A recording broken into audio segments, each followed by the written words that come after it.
Здравейте, приятели! Аз съм Катерина Хапсали и съм писател, журналист, а също така преподавател и ментор в Академия Знания, вече повече от 2 години.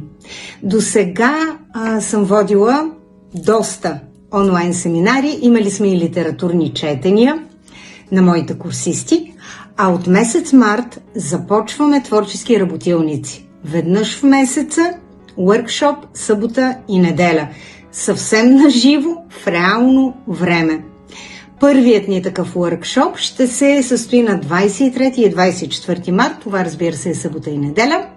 Събота от 10 до 17 часа и неделя от 10 до 14 часа.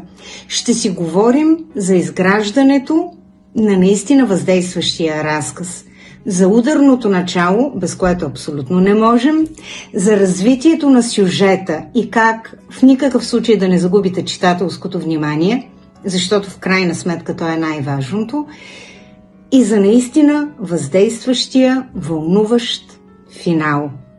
Очаквам тези от вас, които са готови за това предизвикателство.